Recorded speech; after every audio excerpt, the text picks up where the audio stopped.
welcome to the Starting Over podcast. This is the show where we talk about the strategies, tactics, and mechanics behind the game of heroclix. This is part 2 of the set review for Amazing Spider-Man.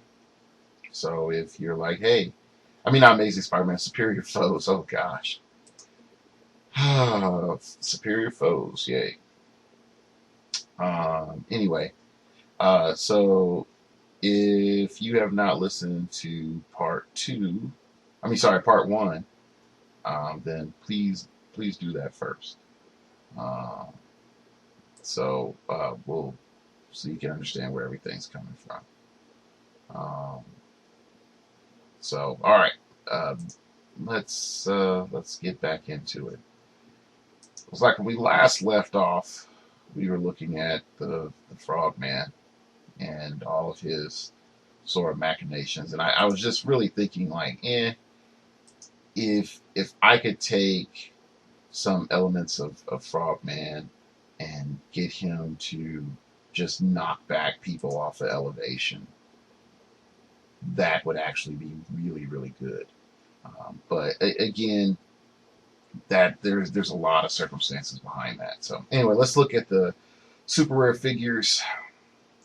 You got the Power Man and Iron Fist not duo. And you also have I was told the Spider-Man had a hypersonic speed. The super rare Spider-Man at 100 points and super strength. So yay, that's good. Everything else I don't really know because that's not updated. Power Man and Iron Fist. Let's see here. There's so much potential that could have been here, but they sort of dropped the ball. Martial artists or street smarts. At the beginning of your turn, you may turn Power Man and Iron Fist dials to the same click number of another color. When on red click number, when on a red click number, they can use combat reflexes. When on a blue click number, they can use super strength. So, they're 50 points. You can swap back and forth. It gives you some versatility. I understand like why that is. I just don't like it.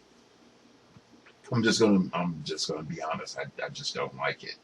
The stats are okay. Definitely for the Iron Fist side, but you're coming back and you're asking yourself, okay, if I'm using Power Man to get into position to charge, am I then using Iron Fist to sort of maintain, that close, encounter? And if I am, then fine. Then let's be honest about it. But if not, then okay, there's a concern because if my opponent gets away or I have to re-engage, I'm stuck back, going to Luke Cage. Power Man. So there's some things to be said with this. I do think that having Pandora's Box Relic to give them energy shield would be so important so that they can get into position.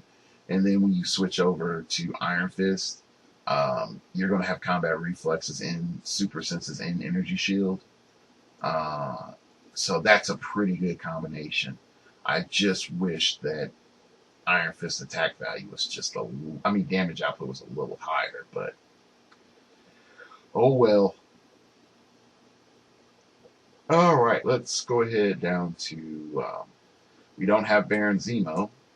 My gosh. Makes me regret I'm doing this. Spider-Gwen. I know, like, a lot of people are like, oh, she's been out for a bit. Yeah, we've known about her for a long time. First off, no Spider-Man TA is a noticeable loss, but 95 points isn't that bad. Definitely when you're getting 6 clicks. You have improved movement ignores, hindering ignores elevated, so that's great. Miss me, now you gotta kiss Bees. So I don't know who Bees is, but that doesn't sound too good.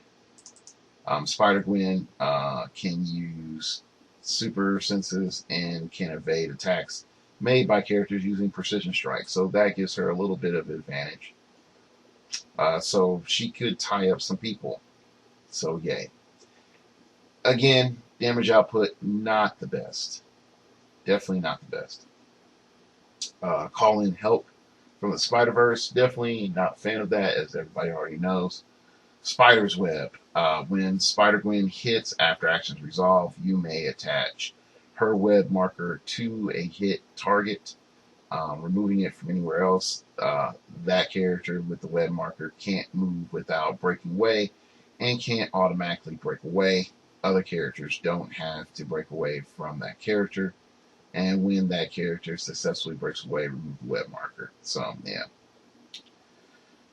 Dead in every universe but this one, once per game at the beginning of your turn. Spider-Gwen style to click 1. This can't be countered.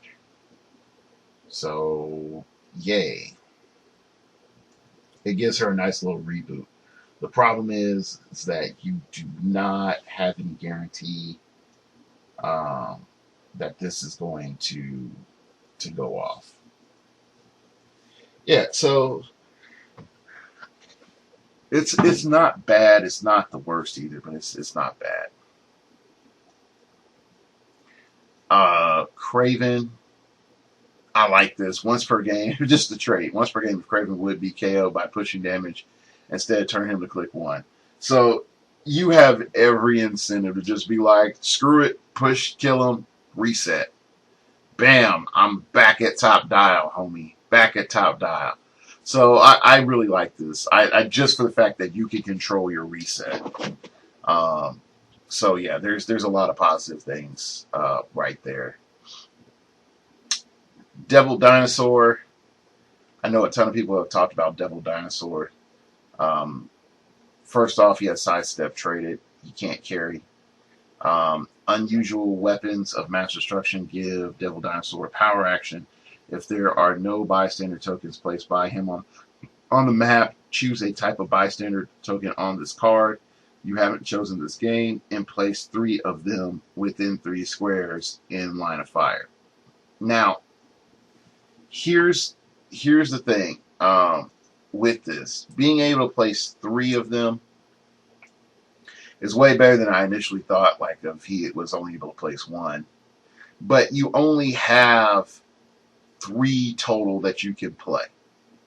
So knowing at what stage of the game that you're at and what you need to do is really important. Okay, and then, so like, let's say, for example, the drop bear. The drop bear is not bad at all, but the drop bear is tiny. Okay, so you can get the drop bear into a position easily. Then it can charge Blaze Claw's Fangs the following turn. So that's great. If your opponent outwits one of the drop bears, then yeah, that's a problem. Because they wasted an outwit on a Pog. Not only that, if you combine it with Overdrive can pick up 3 of these little characters and just run them wherever the heck they need to be, minus the Rockabilly Modoc. Okay, so there, that I like, but you need to be on top of what you're going to be summoning. Okay. Next up, you have unusual weapons of mass destruction. Give Devil Dinosaur power action if there are no buys. Oh, sorry. Cliche villainous monologue. Devil Dinosaur can use toughness. When Devil Dinosaur would take damage from an attack, he takes 1 unavoidable damage instead. This can't be countered or ignored, but freaking Nick Fury can just say, no, I turn that off. So you really got to use your bystander guys early on to just make sure that you're able to stay in the fight. So you have technically your stop clicks. So that's important. Hairy live birth, nut eating skin monsters. Okay. That's interesting name. Stop. Devil Dinosaur can use Battle Fury. Devil Dinosaur can't be healed above this click. for the rest of the game, which that part sucks. That part really does suck. Mainly because you really want to be able to keep cranking out those little pog guys, which means on average that you're probably only going to get out 1 or 2 sets of the pog guys. So just sort of keep that in mind. I know that's probably like a balancing element that they had to put in there. They're just making it so that people can't, infinitely heal with the stop clicks, but Dr. Octopus, and getting Giant Reach 3, I like that. And improved targeting ignores characters, I like that. Give Dr. Octopus a power action to make 4 close attacks that deal 2 damage instead of normal damage. That I'm liking because the damage isn't locked. Okay. So that's nice. So you can still use Empower and other things. After actions resolve, modify the defense value of any character hit by this power more than once this turn by -2 until your next turn. So I like this. It gets over some of the major problems that the prize support Doc Ock has. But at the same time, you really need to be on your game because you have to, maximize your placement a lot better. And again, it's a damage value of 2 that is not locked, unlike the one from the prize support that says specifically that the damage value is locked. Okay, so we have to remember that. Okay, next up is he has Sinister Mastermind. Dr. Octopus can use leadership and outwit during your turn. Up to 2 adjacent friendly characters with the Sinister Syndicate keyword may be given a power action to use outwit. Okay, whatever. I'm not too gung-ho about that. All right, Chameleon. All honesty, this dude is broken. Yeah, he's pretty broken. You might say, hey, Dark Logos, why is he broken? Well, let's break it down. I could be anyone. When building your force, you may include up to 3 standard characters of 60 points or less on your sidelines. These characters are disguises this game. Disguises can't be replaced or chosen for any game effects unless used by Chameleon. Okay, so great. So the good news is that you can't pick an ID card character and be like, yeah, I have Peggy Carter, and then Chameleon can also be Peggy Carter. So that's actually good. But the fact is that when let's just say there are 3 major teams out in the meta. Let's just say there are. With those 3 major teams, as we go forward, let's just say there's 2 low point, I wouldn't say hard counters, but soft answers. Okay. You can easily pack those answers into your kit, which then you can just base the rest of your team to deal with the 3rd problem. So right there, that's where I'm like, ugh, this is not good. Okay, so then we have Master of Disguises. Give Chameleon power action if no opposing character has line of fire to him. Replace him with a disguise, the same number of clicks from its starting line. For the rest of the game, anytime that character is targeted with the attack, roll d6. On a result of 1 through 4, that character is no longer a disguise and is replaced by Chameleon, the same number of clicks from his starting line, and he becomes the target of the attack. This can't be ignored. Now, this is the other thing that I find interesting is that let's just say I have my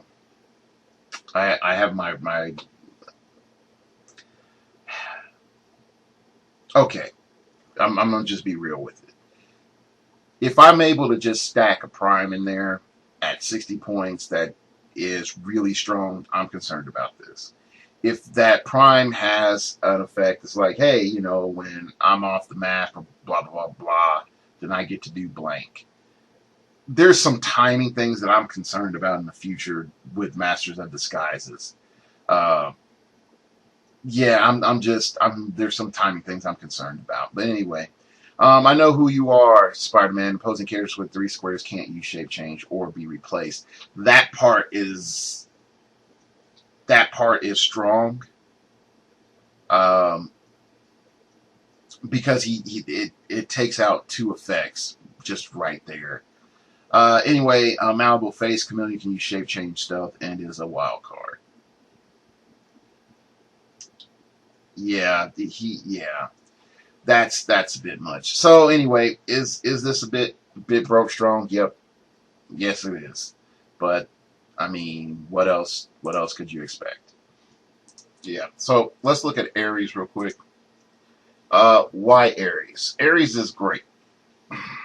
Your ID card, Ares rejoices finally being able to have something you can summon in after a year later because whiz kids. Um, anyway, let's look at it real quick. 200 and 125, even before we even look at the traits. At 200 points, you're getting a 12 attack, 4 damage with exploit, 19B, Indom. Not bad. 6 range, you know, that it's not bad. At 125, you're getting a 9 move charge with Quake, 18B, and 4 damage. So if I was going to look in between the two, I'd rather pay the 125 and use that than pay the 200 and get the 12 attack. The damage output really doesn't change. Okay. Now you have God of War. Ares can't be targeted by outwit or probability control from opposing characters unless the target character has a higher point value or has the deity keyword. You're trying to make him compete with Wonder Woman when Wonder Woman is better because she has charge flurry and sidestep. Just saying. I know that Ares can do, ranged combat attacks, but Wonder Woman is far superior. Crippling blows when a opposing character takes damage from a close attack from Ares. Attach the slash marker to that character, removing it from anywhere else. When a character with slash marker is given an action token, deal it 1 penetrating damage. When that character heals or clears action tokens, remove the slash marker. This is good if you're trying to hurt or cripple colossal figures. That actually could just be like, yeah, if you colossal push, you're going to take 2. And that just forces them to sort of chill out for a turn. So yeah, that's not bad. Then you have Relentless, which is a special power he has near the end of his dial. When Ares KOs an opposing character, remove an action token from him and heal him 1 click. So that's not bad. Unfortunately, you only have a 10 attack at that stage. So yeah. Overall, yeah, you're going to play him. You know why? Because you need him for the ID card. Straight up. Just straight up. Now, if he had traded super strength or something like that, he would be a far superior option at 125 than a ton of figures. And I do mean a ton of figures. But unfortunately, he does not. Now, if you're able to give him super strength, yeah, but he would need super strength as a call-in, because that's what mainly he's going to be used for, as a call-in for the round table. All right. There's Moreland, but I don't like Moreland. I don't like a lot of the Vampire Clique guys for a couple of reasons. Number one, it takes a while to build up because you're going to get attacked back. And it takes a while to build back up to like, hey, look, I'm sort of stupid right now. And I don't like that. Then he has, let's just look at his traits real quick. Dreading your life, Moreland begins the game on click 4. When opposing characters takes damage, it's pretty much, okay, so yeah, the opposing character takes damage from a close attack from Moreland, attaches the slash marker to that character. Remove it from anywhere else. When a character with a slash marker is given an action token, deal it 1 penetrating damage. When that character heals or clears the action tokens, remove the slash marker. Why does this suck? Because if a Moreland fights an Ares, you possibly could start messing with slash tokens. Um, this is not good wording. This is really not good wording. To feed mine, Moreland can use Steel Energy. When he does, if the opposing character that took damage has the animal or Spider-Man keyword, heal him 2 clicks instead. When an opposing character takes damage from his slash marker, heal him 1 click. When he heals in any of these ways, he may heal past his starting line. Okay, cool. So he has a way of getting up there if you're targeting people with animal or Spider-Man family. Yay. Okay. Appearing anywhere in the multiverse, the totems are Moreland can use phasing, teleport, and sidestep. Give Moreland a free action and place him adjacent to an opposing character with the next squares that has the animal or Spider-Man family keyword. Yeah. I understand why, so that if you can get the hit off, then you can heal up. I also think in turn, then you're just going to get punched back and lose everything that you just got, and you're not immune to outwit. So yeah, it's a very expensive 200 points. I would say play with caution. That's the best thing I can tell you, because I don't think this is the best. All right. It's bad when you have characters and it's just like, we don't know their special power. Like, come on, AC Rounds, up your game.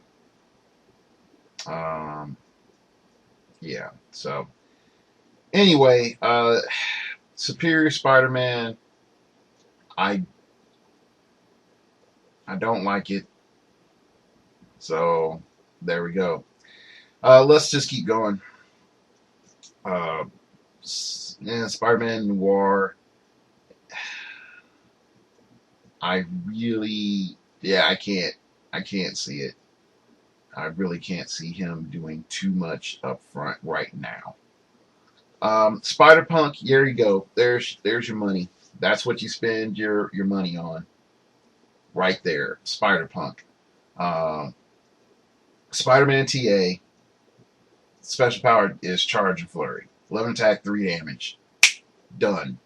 That right there is what you spend your money on. Yeah. And I was like, oh, there's Precision Strike and Shape Change and Super Senses, like everything that makes Spider-Man awesome. There you go. That's what you play. And if he's not unique, play 2. Old Man Spider. Yeah, not bad. He can carry a bunch of people if they have the Spider-Man family keyword, so he's a nice little taxi. So if you want to, do that, then that's cool. Other than that, not too much there. Spider Knight, possible abuses because of behind my shield, adjacent friendly characters can use energy shield deflection. He does not get energy shield deflection. And that's something that some people might forget. Like, he does not get energy shield deflection. But at 110 points, charge, 12 attack, 19 defense, 3 damage, that's not bad. The blades is supposed to, make you ask some solid questions. But, yeah, I like this. I think there's some potential here. Definitely when you add in the Spider-Man TA and Cyborg Spider-Man at 150, I can't justify it. I really, really, really can't. And there's supposed to be another Spider-Man chase, which is not even listed. So, all right. That's it. I really do sort of feel bad about this because I was told that all the information was up, and it's clearly that it's not. So that's a bit frustrating. So, all right. if you enjoyed this show, let me know. Just put a comment below. I might actually have to do like a redaction and just say like, hey, here's some information that we now have, um, and do that. But it's just frustrating. All right, thank you for listening, and remember, we all have to start over sometime.